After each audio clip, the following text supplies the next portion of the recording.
चुनाव आयोग के फैसले के बाद आरएलडी अब उत्तर प्रदेश में पंजीकृत गैर मान्यता प्राप्त पार्टी मानी जाएगी। इसी पर बातचीत के लिए हमारे साथ आरएलडी के राष्ट्रीय संगठन महामंत्री त्रिलोक त्यागी मौजूद है। सर, क्या रुख, जो चुनाव आयोग का फैसला आया उसके बाद आरएलडी का क्या रुख है? देखिए, ऐसा है कि आरएलडी का सिंबल है नल, वो हमारे पास है, वो ही रहेगा। जहां हम अब चुनाव लड़ेंगे वो हमारे पास रहेगा। सवाल इतना है कि जब नॉमिनेशन होता है तो नॉमिनेशन में प्रस्तावों की संख्या बढ़ जाएगी केवल, बाकी कोई फर्क नहीं पड़ने वाला। और हम कुल गठबंधन में 33 सीट लड़े थे, अब उसमें हमारा 1 लाख वोट कम रह गया। अगर हम और 2 सीट फालतू लड़ लेते तो हमारा हो जाता।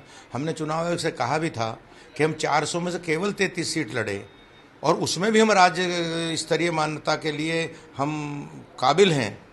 पर उन्होंने हमारा 2.85 था, उन्होंने उसी पे उसको हम लोगों के साथ जो किया। हमने उनसे कहा था कि ये अगर हम 400 लड़ते तो हमारे कितनी वोट आती, हम केवल 33 लड़े हैं, तब हमको 3% के करीब वोट पड़ा है। तो इसमें चुनाव आयोग थोड़ा लीनियंसी बरतता और इस बात को देखता है कि इतनी कम सीटों पर हमने इतना वोट प्राप्त किया है, पर उन्होंने उसको नज़रअंदाज किया।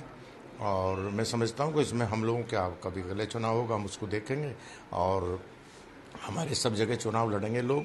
नल हमारा सिंबल है, जहाँ भी हम चाहेंगे वो हमारा सिंबल पूरे देश भर में हमारे लिए रहेगा। लेकिन सर, निकाय चुनाव के बीच ये फैसला चुनाव आयोग का है, तो ऐसे में आपको लगता है कि आरएलडी को उत्तर प्रदेश के निकाय चुनाव में नुकसान होगा और आप लोग चुनाव आयोग जाएंगे इसको लेकर? देखिए, ऐसा है, इसका हमें कोई नुकसान नहीं होगा। मेहनत बढ़ गई है नॉमिनेशन की। नुकसान तो जयंत चौधरी जहां अपील करेंगे वहां वोट पड़ेगा, पार्टियां जहां अपील करती हैं वहां वोट पड़ेगा, डॉक्टर एस वीर जहां जाएंगे भाषण जिसके लेकर आएंगे वहां वोट पड़ेगा। इसलिए इसका कोई फर्क नहीं पड़ता। इसमें कहीं कोई चिंता का विषय नहीं है। विषय है मेहनत ज़्यादा करने का, हम और ज़्यादा मेहनत करेंगे। चुनाव आयोग थोड़ा दरियादिली दिखाता तो हमारे पक्ष में फैसला होता। उन्होंने थोड़ा सख्ती दिखाई और मैंने बताया कि 0.5% 10% पे उन्होंने जो किया है। मैंने उनको खूब कहा कि हम 33 सीट केवल लड़े 403 में से, अगर हम 35-36 ही लड़ जाते तो भी हम काबिल हो जाते।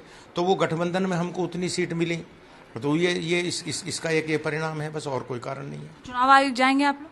नहीं, चुनाव आयोग से हम बात कर चुके। हम लोग उन्होंने हमें सुना, हम लोगों को हमें ये प्रक्रिया पिछले कई महीने से चल रही थी और उन्होंने सभी को सुना, एनसीपी को भी सुना। कहीं किसी की सदस्यता का एनसीपी की, तृणमूल की भी उन्होंने राष्ट्रीय मान्यता खत्म की है।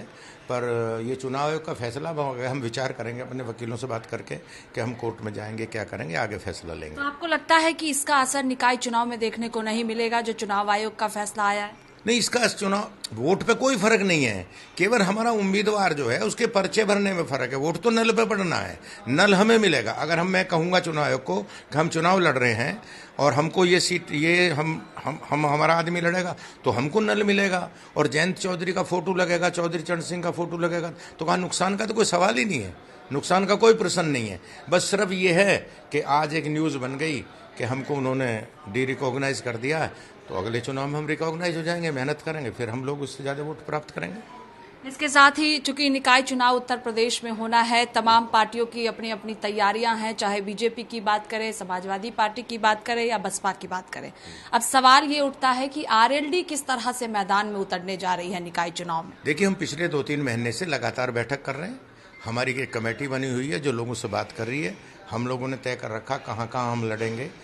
समाजवादी पार्टी के लोग और हमारी बैठ के बात भी हो रही है और उम्मीदवार भी हमने छांट रखे हैं। हम पूरी तैयारी के साथ जो है लोकल बॉडीज के चुनाव में जाएंगे और भारतीय जनता पार्टी को हराने का काम करेंगे। तो अभी तक सीटों को लेकर चर्चा हुई है कि किन किन सीटों पर आप लोग चुनाव लड़ेंगे समाजवादी पार्टी के? हमारे जो कमेटी हमने बना रखी है वो कमेटी लगातार बात कर रही है और जल्दी उसका परिणाम आ जाएगा। यानी आरएलडी पूरी तरह से तैयार है निकाय चुनाव? बिल्कुल बिल्कुल। निकाय चुनाव क्या, हम तो हर देखिए, ऐसा है कि राजनीति में तो आपको मैदान में रहना पड़ेगा और हम उसकी तैयारी कर रहे हैं और हम मिलकर लड़ेंगे दोनों दल और भारतीय जनता पार्टी को परास्त करेंगे।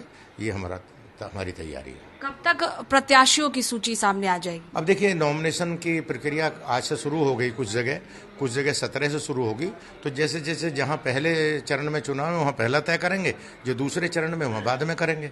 पर वो बातचीत चल रही है, वो सब हो जाएगा जल्दी। यानी ये समझा जाए कि किन किन सीटों पर आरएलडी चुनाव लड़ेगी वो पूरी तरह से तय हो चुकी है? ऐसा है, बेसिकली है क्या मैडम कि ये चुनाव लोकल बॉडी, जब उसके साथ लोकल बॉडी का मतलब ये है, इसमें राष्ट्रीय नेतृत्व का रोल जो होता है वो सिर्फ सहमति और असहमति का सवाल है। बस ज़्यादा रोल इसमें जिलाध्यक्ष का, हमारे प्रदेश अध्यक्ष का, उन्हीं लोगों का रोल है उत्तर प्रदेश चुनाव। तो वो सब कमेटियां बन गई हैं, वो सब लोग काम कर रहे हैं, वो लिस्ट बना रहे हैं कहाँ कहाँ कौन लड़ेगा, वो तैयारी हो रही है। बहुत शुक्रिया बातचीत के लिए। देखिए, साफ तौर पर कहना है कि निकाय चुनाव को लेकर आरएलडी पूरी तरह से तैयार है और जो चुनाव आयोग का फैसला है उसका निकाय चुनाव पर कोई असर देखने को नहीं मिलेगा। कैमरा पर्सन राहुल के साथ स्वाति पाठक, भारत समाचार, दिल्ली।